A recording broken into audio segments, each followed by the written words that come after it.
Some people have wrong impression about sourdough bread. They say, okay, it's a little bit tastier and healthier than normal bread, but it's so difficult to make. It's not that soft, it's thick, it's hard with lots of holes, and I'm like, what?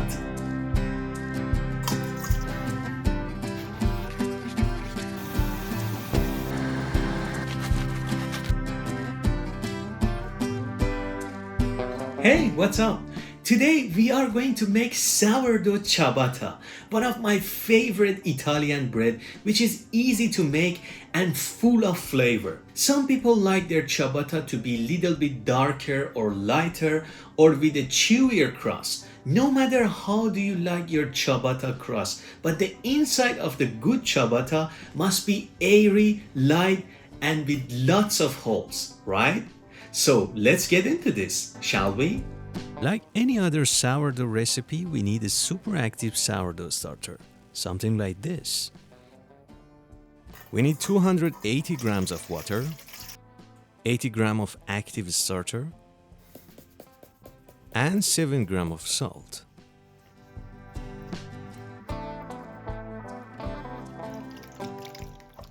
From there, go ahead and add 350 grams of bread strong flour. If you are like me and not very fancy, of course you don't have Danish whisk, right? So bring the dough together, mix it with your wet hands and make sure there is no dry spot. That's it. Cover it and let it rest for 30 minutes. After 30 minutes, bring the dough on the surface.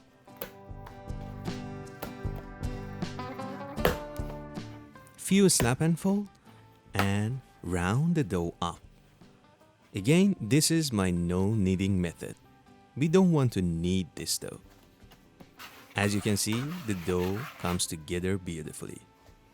Into the bowl, let it rest for another hour. Now time to do lamination. Many of you ask why lamination. Alright, this not just build dough strength, but give you an evaluation of how gluten has developed inside your dough. And if you want to add any filling by lamination, you make sure that you have it in every single layer of the dough. Go ahead and round it up.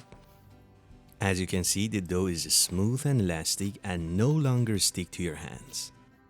To make the final shaping smoother, I'm gonna transfer this dough to a lightly oiled up container.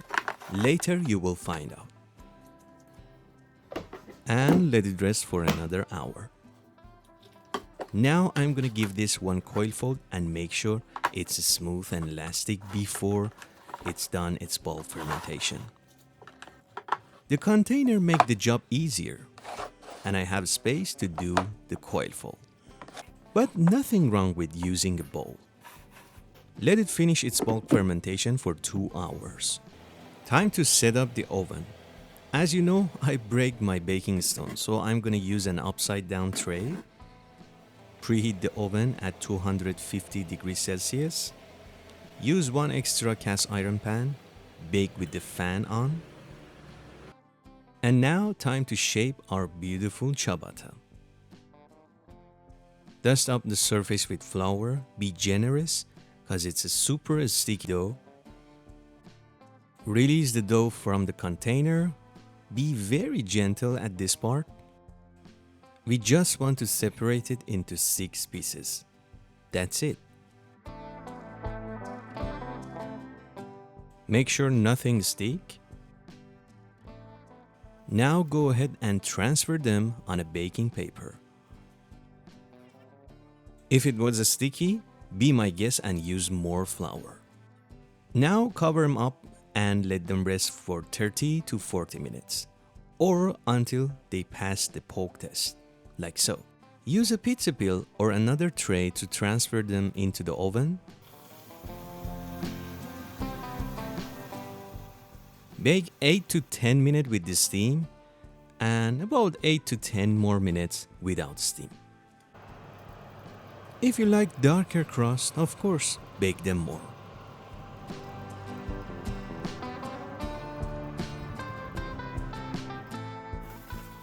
These are soft versions with the steam, or to have a chewier crust, bake them without steam.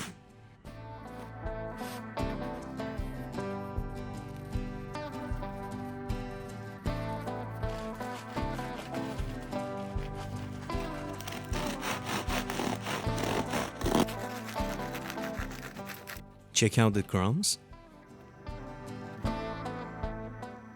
Gorgeous. Alright, that was it. If you like this video, you can like the video and subscribe my channel. Like always, keep baking and take a good care of yourself.